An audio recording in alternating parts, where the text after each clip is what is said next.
Namaste and welcome to the Essence of Knowledge weekly meeting. This meeting is a part of Essence of Knowledge program, which is a program for all the seekers of knowledge available on gyanmarg.guru. It is totally free and totally online. Those who are interested can join it. Those who are listening. In these meetings, I try to help you regarding the program and answer your questions and doubts. And we also conduct tests or exams. So today we are going to start with a test of Lee-1. How is a seeker's lifestyle affected by the path of knowledge? Well, I don't know.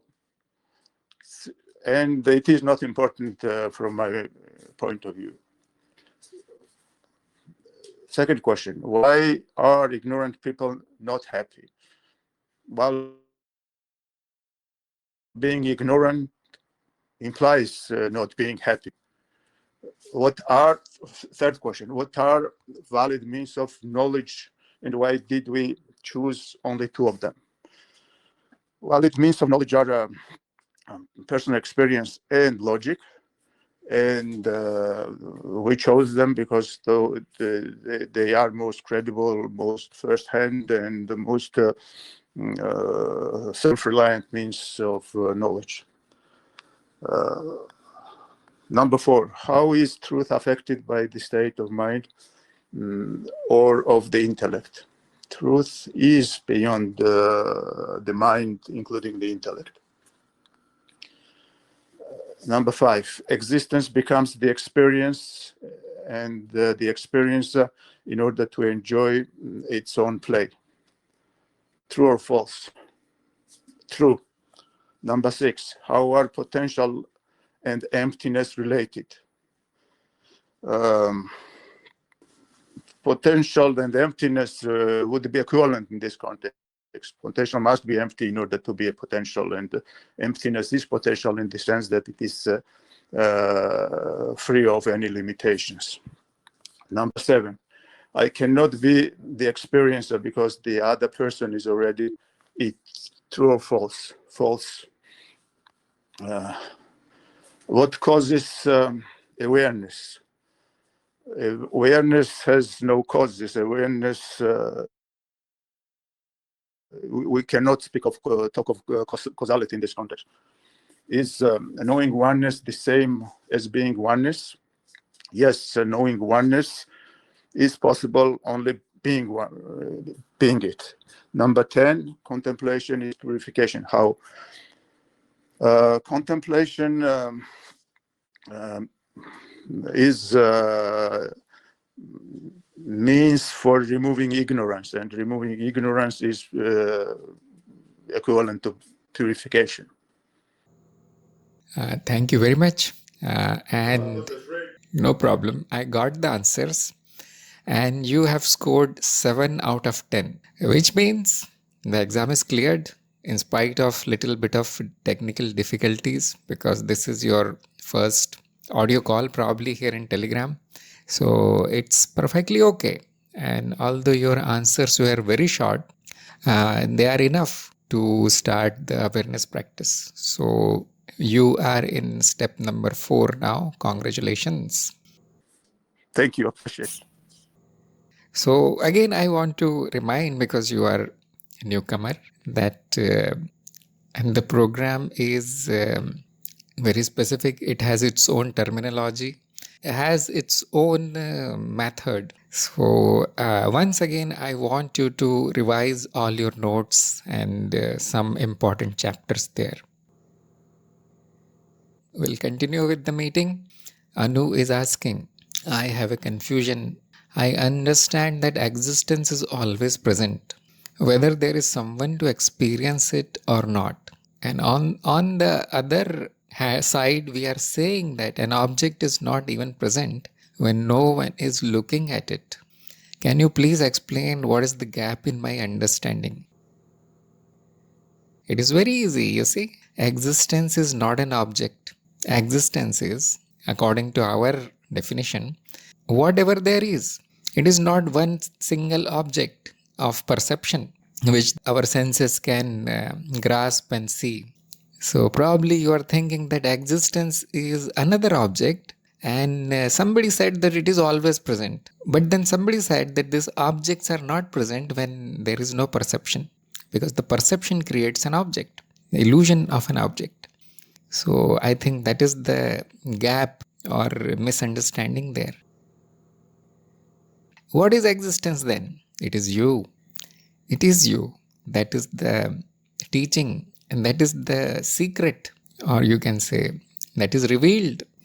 So it is you. It is not, it is essentially the experiencer, which is you also, because if everything is existence, you are also existence. Your essence is also the same. And the name of the essence is experiencer. So Anu is saying, but existence includes everything, including all objects, people, and all experiences. Yes, you are right. You are right. That is the manifested part of the existence, not the essential part. So, are there objects? Are there people? Are there other things which we see? And the answer is they are illusions. Yes, they are. They are present. But they are illusions, and they appear only when limited by the senses, such as human senses. So, human must be present, isn't it, already to limit whatever there is. It also appears. This person and all the objects in the world, it appears out of the pure potential, which is the existence. So the objects are not present even when you are looking at them, because they are illusions. What is present is this experiencer, is always there. Then the potential manifests, that is, you can say, power in the existence in the form of the mind body instrument, and then a limited experience appears. I know it is a little bit difficult and confusing, but think of it like this, that there is pure existence, which is just infinite potential. It is not an object because it is empty. So in this existence, an event happens, which is appearances of various kinds, including the mind body. You must have seen that they always appear together. An object is not present when this knower of the object is not there. Perceiver is not there. That is why we say it is the objects are not there really. They all appear together. The whole phenomena appears at once. And there is no cause of it. It is causeless. This is how it is. The cause of the experience is not there, because cause and effect are simply our way of understanding what happens in the illusion. Existence has no causes, no effects. So it is mysterious, yes, it is unknowable, but thinking that existence is already present in form of objects, people, and world will be a mistake. It appears like this. So Anu is saying, I think I was forgot the illusion part. That's why there was confusion. Yes, the illusion appears, including the illusion of somebody who is the mind-body instrument. They all appear together. You will never see an object when this instrument is not present. There will be nothing there to register the object. So what is happening is one object is interacting with the other, that is producing the perception, and it is seen as imprint on the memory. That is more advanced explanation of what is happening. One part of the memory is interacting with the other part, and some impressions are stored there. We witness, or the experiencer witnesses, only those impressions. Only that kind of knowledge is possible. How, when, where, process, it is not knowable, and it is not there actually. Presence of mind body should not be confused with presence of experiencer, because experiencer is always present. Mind body can come and go, which means this memory pattern can come and go. And that is why knowledge of what exists comes and goes, because that is simply the impressions in the memory that can come and go. I tried to explain, but hopefully it is clear that the one who is looking at it also appears with the object, because it is another object. And the only function of this thing or the mind body instrument, which also appears, is to limit the potential in the existence. That's all it does. This is done by the nervous system or the mind or the senses, and they take the vibrations that are simply potential and limit them, and that is impressed on the memory. And that much is known. It is experienced by what?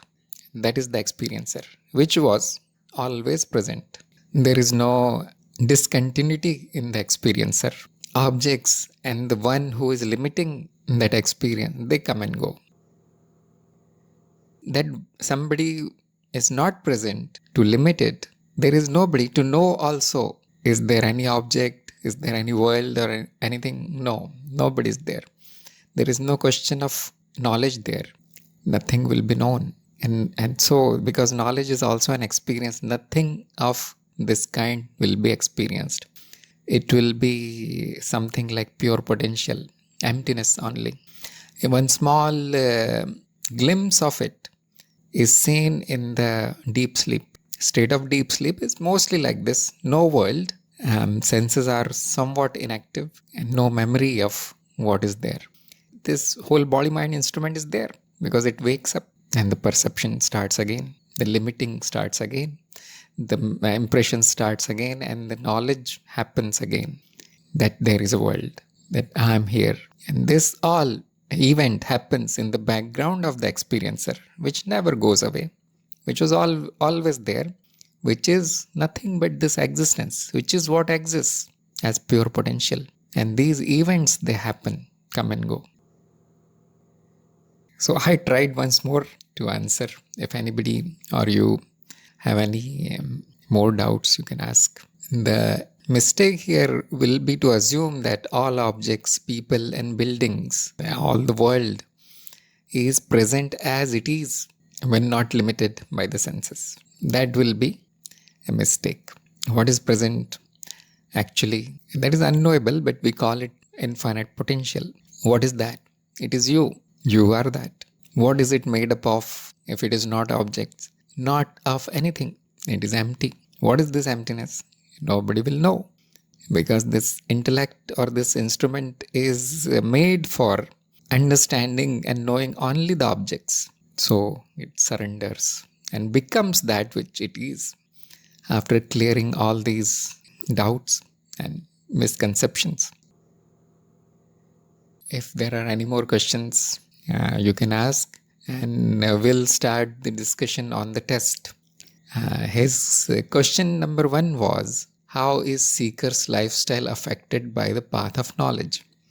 And he said it is not important. So I gave him half mark, because some of the seekers, their lifestyles are affected profoundly by this knowledge. But it is not a rule.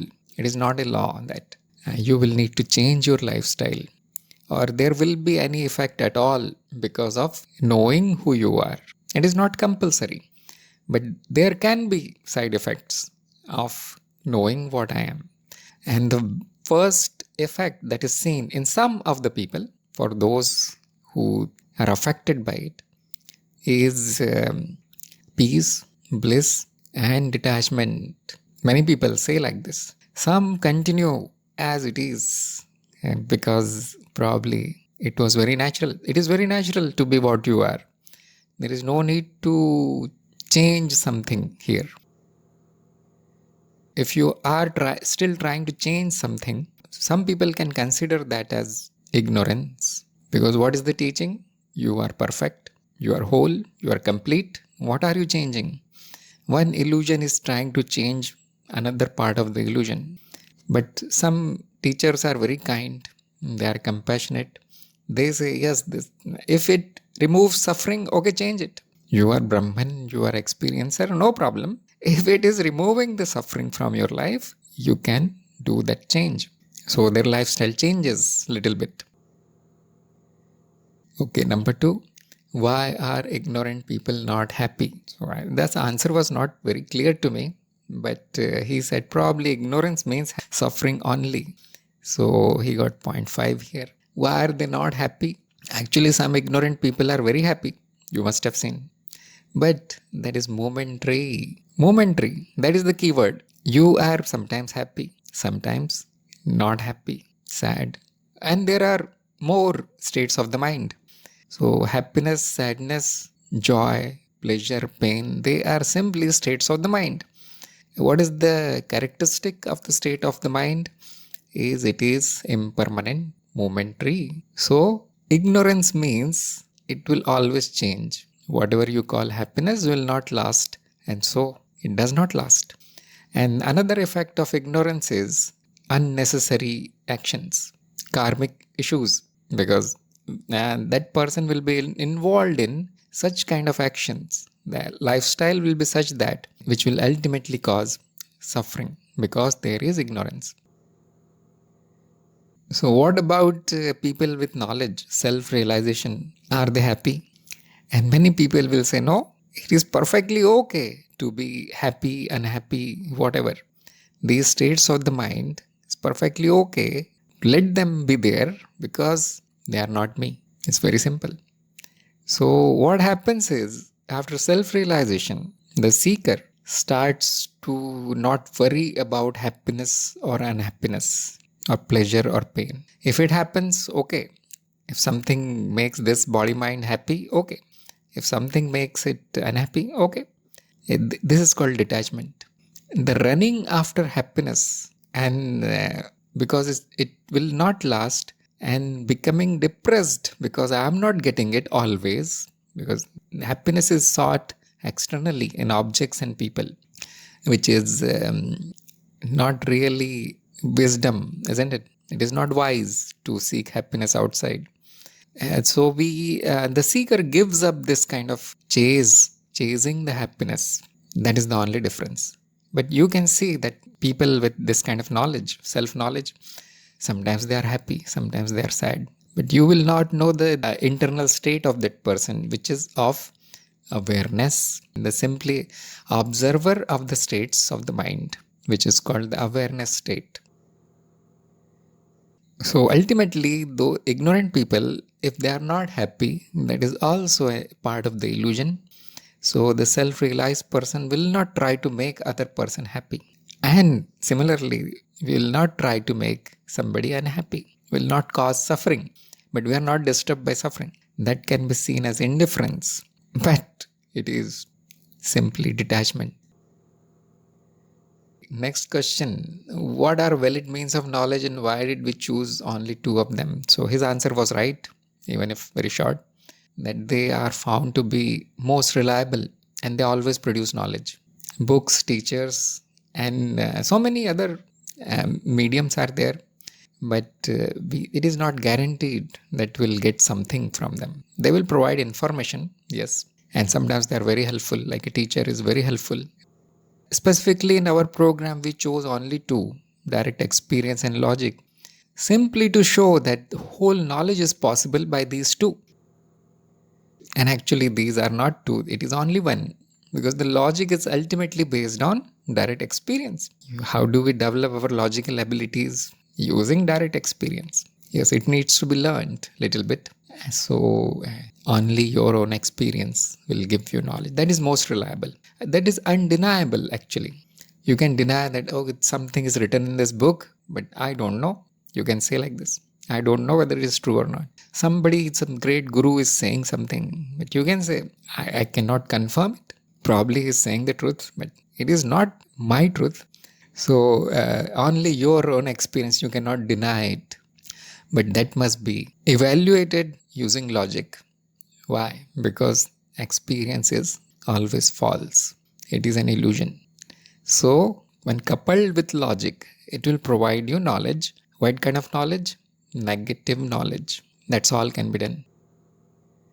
Number 4, how is truth affected by the state of the mind or of the intellect? So he got full marks again. because what is true will never change if the state of the mind changes, or if the intelligence goes up or down. It has no effect. Why? Because the definition of truth is that which does not change. If something is true today because my state of the mind was like this, and it became false because my state of the mind changed, that means it is not really true. Same with intellect. A person of higher intellect will know the truth easily, but that will not become false for the person of a lower intellect, because it cannot understand it does not mean that it becomes false. This is the reliable definition of the truth, that it never changes. It remains that which it is in all the contexts, all the states of the mind, and all kinds of instruments of observation. What is that? Now, we are all searching for that, isn't it? So, you must have found it, hopefully. And number 5, existence becomes the experience and the experiencer in order to enjoy its own play. So he said true, I think. Anyhow, it is both true and false. According to me, my interpretation, this is poetically true. You can say poetically, metaphorically, that yes, it is the answer of the why question. Why does it divide? Actually, there is no reason. This is how it is. This is one of the possibility. The division is one of the possibility which is made by intellect under ignorance. And it is very natural. With knowledge also the division remains, but it is seen as false division. Sometimes we say that without this division the play is not possible. The play that is happening in front of our eyes. Sometimes we say like this just to clear this point, that it is okay to divide. It is not okay to call it truth, isn't it? You can play. You can take the illusion as truth also. That is what they do in occult or tantric paths. For them, the illusion is truth. No problem at all. Because ultimately in the existence, nothing is really true. Existence never says that this part is true. Who says it? Humans. We say it. What is true, what is false, we decide. Our criteria are subjective. So sometimes you can say, yes, the division is also okay, fine. And you can take the illusion as truth and enjoy the play. Is what else is there? So to enjoy this play, the division happens. You can say like this also. But it is not a real cause. It is simply an explanation to satisfy the curious person. So number 6, how are potential and emptiness related? So his answer was exactly right. Perfect answer. They are same. They are not opposite of each other. Whenever you say potential, that means it is not a material thing. It is not an object. It is not physical or mental or anything else. It is empty. Potential is empty. It appears, manifests as illusory forms. Both words, they point to the same one. What is that one? The existence. Number 7, I cannot be the experiencer because the other person is already it. True or false? His answer was correct. This means that the understanding of the experiencer did not happen. There is an assumption in the question that if somebody else is the experiencer, I cannot be that because I am somebody different. Probably I have my own private experiencer somewhere in the brain, in the mind. That is the ignorance there. If you tell somebody, look, you are the experiencer, not this body mind. And what about you? Okay, I am also the experiencer. Now, it is impossible for this person to understand because it is seen as another object or another quality that the person has. And they will think that I am some different kind of experiencer. I cannot be you. You are a different kind of person. When I say I am you and you are me, everybody is nothing but experiencer. That means we are talking about the essence, not of the names and forms that appear. So that is why this knowledge is necessary. Essential knowledge is necessary to even say that you are experiencer. You are that. So another question like this is that you are the whole existence, you say. You are Brahman. But I am not. Some people will say like this: if you are whole, where am I there? And when you say you are also whole, then there cannot be two of these whole and complete things. So what has happened here? Again, knowledge is missing. These two people, creatures, they are illusory forms of the one. That is what is said. You are also whole, I am also whole. Now this will be very confusing for somebody who does not know. If you say one whole is manifesting as two creatures, two people, body minds, this is somewhat logical. This is somewhat clear. So that's why you need to go step by step and know the essence. Once you know the essence, you will know all these formulas. You are me, I am you, and you are whole, I am also whole. You are perfect and everything is perfect. All these things will make sense only when the essential knowledge is present. Otherwise, there will be this kind of questions. What causes awareness? And only this answer was wrong. So no marks here. What causes awareness? If you see the definition of awareness in our program, like I said, this program has a different terminology because everybody uses their own. So to avoid the confusion, we are strictly defining every word.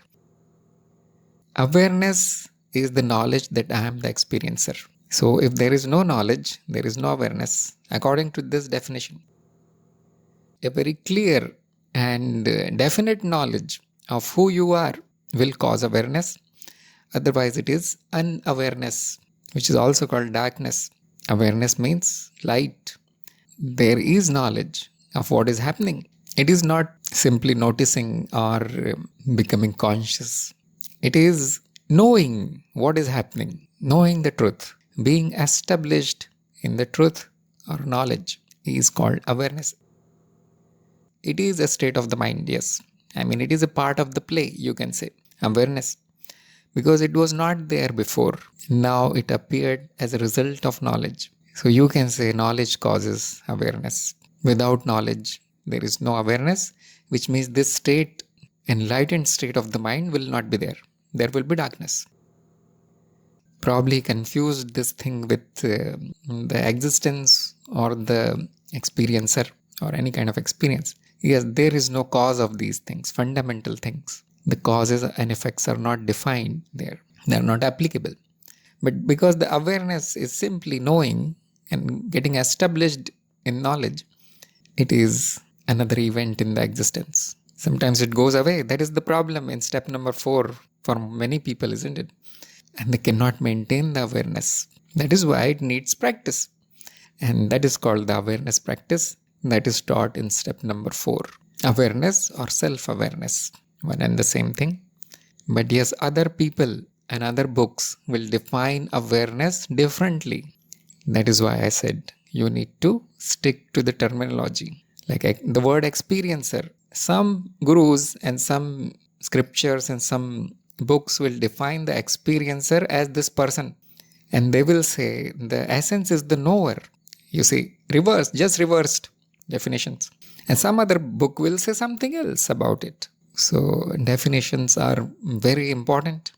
Otherwise, it will just become confusing. So same thing about the experience and the existence. We need to define them. At least these about 10 or 15 keywords are there, which must be understood clearly. Number 9, is knowing oneness the same as being oneness? Yes, good answer. You cannot know the oneness, but you can be it. That is the catch there. Because if you know something, it will be another object, it will be another experience, it will be another event, phenomena. Oneness is not that. It is another name of existence. What exists is oneness. You can be it. Be the one instead of trying to find it somewhere in some kind of experience. You know that all the knowledge is false already. So it will be false oneness. It will be illusory experience. It is not the true oneness. So oneness is never known. It is a state of unknowing. When you are established here, you will see that it was always oneness. That is simply just being. That is the simplest state of the existence. Now the mind comes and thoughts come and the ignorance comes. The division happens. And I am here everything else is there outside me. Somebody's telling me it is one, but I do not see it. There is nobody there who is called one. So all these questions will arise if you try to find oneness somewhere else instead of being what you are. You are this one, not two, non-dual existence. So last question, is contemplation purification? And his answer was correct, yes. Removal of ignorance is nothing but purification, because you do not get the knowledge. You do not accumulate more. You simply remove what was present. What was present? Ignorance, which is wrong beliefs, imaginations, assumptions. Somebody said this, somebody told me this. All these impurities are removed. What do you get? Nothing. Why? What is the use of that? You need nothing. You are the whole and complete existence. What do you need? You get that which you thought I lost. There was a momentary illusion that I lost everything and I became this mind body, and that is removed. And then you gain back what you already are. So your account shows zero because minus some amount, and then you deposit that amount back, it comes back to zero. You gain nothing, but you come back in your original state. You regain your original nature, true nature. Actually, you never lost it. It was never lost. It was never gone somewhere. It was not destroyed because this appearance happened of the individual or the person. It was remembered. This is possible by contemplation only. If you hear the teachings, probably some people will remember, yes, I was always like this. But for many people, probably 90% of seekers, they need to contemplate. They need to check the experience. They need to apply the logic. They need to verify the teachings. And they need to clear the doubts. And many people need a long practice to get established back in the true nature. It is like therapy. The effect, the poison of the illusion is so bad, in some cases, not all, that it takes many years to get established in the true nature. That practice is awareness practice. If you are in your true nature today, right now, you don't need all these practices. And therefore, the path of knowledge has no real practice. It is simply treatment, therapy kind of thing. Upay. In Sanskrit, we will call it upay. It is a device to get you back on track. So this is our question and answer session. I try to answer according to my knowledge. Hopefully it is beneficial. So we'll continue with the meeting. I can see some questions by Levan. Okay, it's not question, it is his explanation. He's saying, for number one, what I meant is that one experience followed by another experience, the apparent change will be there, but all still will remain the experience. Exactly, you are talking about the fundamental level here. Probably the question is asking about superficial level. Your answer was correct, no problem. So when there is such a question which needs clarification at the two levels, which means the fundamental level, dual level or non-dual level, and at the level of the illusion also. What is happening in the illusion? If such answer is needed, you should answer from both the points of views. That look, from the fundamental, nothing has really happened. People are not affected because it's all illusion. But from the practical point of view, you can see some things. Sometimes you see some changes. Some people will give them importance. Some will not. From the highest perspective, that is again unimportant. That is a play. I decided to change my lifestyle because I am experiencer. It's perfectly okay. No problem. It's personal decision. And I remained what I am, knowing fully that it is all perfectly okay. That is again okay. So change need not happen. It is not compulsory, but it can happen. Okay, number two, I thought the question implied that one knows that one is ignorant. The issue here is about ignorance. The ignorance is so complete that often the situation is exactly opposite. Ignorant person thinks that I know everything, I know the truth, and whatever I say is the correct thing, isn't it? That is complete ignorance. It is not related to whether they are happy or not, but they are happy in this ignorance. That is the problem, isn't it? Only the suffering makes them seek something. And this is the story of many people. They come to spirituality not because they have a very highest curiosity about knowing this existence and the essence. Their issue is why the suffering is not going away. I have everything and nothing is missing in my life, but I'm suffering. Every event is nothing but meaningless. So they come to spirituality. Probably I'll find some meaning. I'll find something, but that is also ignorance only, because you don't find anything in spirituality, especially on path of knowledge. You don't find anything. You will find yourself, and sometimes that erases the suffering, that destroys the suffering. Number 5, and he's saying the answer was true. I meant poetically, metaphor of Leela. I assume that all we can verbalize would always remain poetical to some degree. Exactly, yes, that's what I was explaining. That's why you got half mark here in the question number 5, because this sentence is written in many places. Many gurus say like this. What do we say strictly on the path of knowledge, especially in our program? That the existence never becomes anything else. It appears in many forms, that's all. It can appear 2, 3, 400, it does not matter.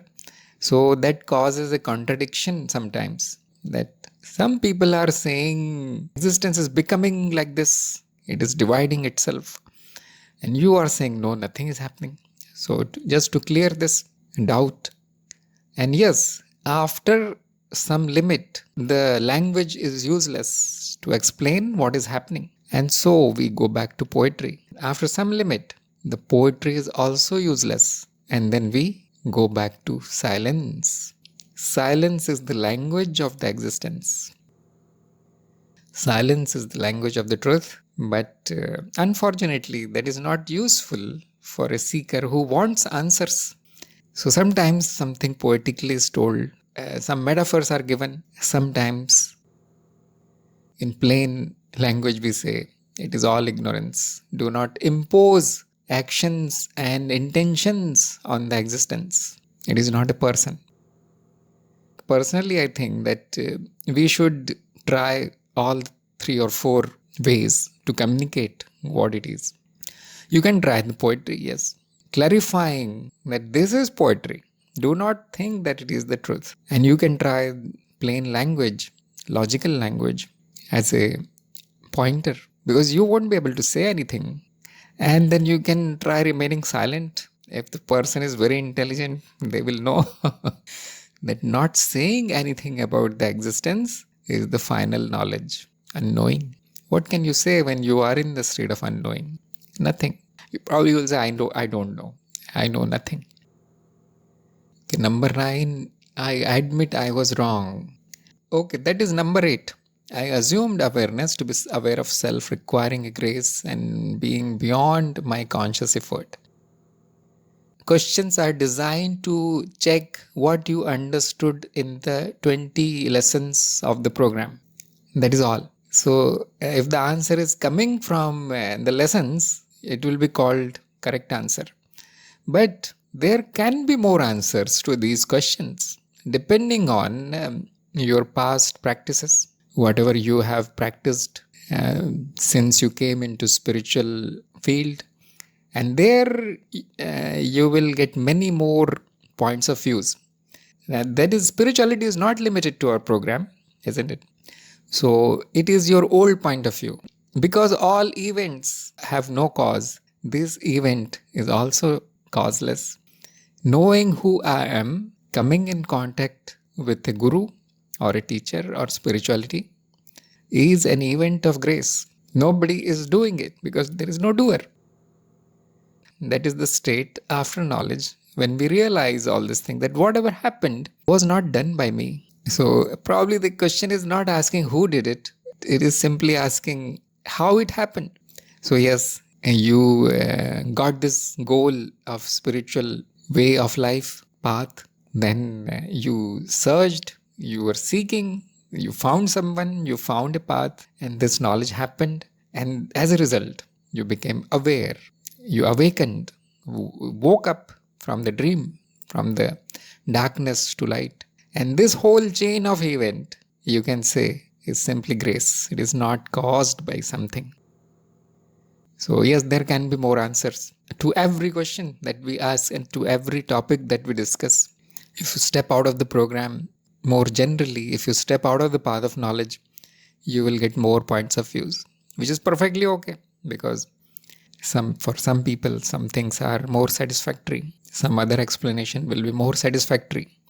But our test is simply checking what did you learn in the 20 lessons. That's all. That's all I need to continue the program, to send the person or our participant of the program to the next step. So sometimes I insist that you should have said something which was told in the program instead of told by somebody else or written in some other book. Sometimes I put more importance on that, because our goal is to get you through the program anyhow.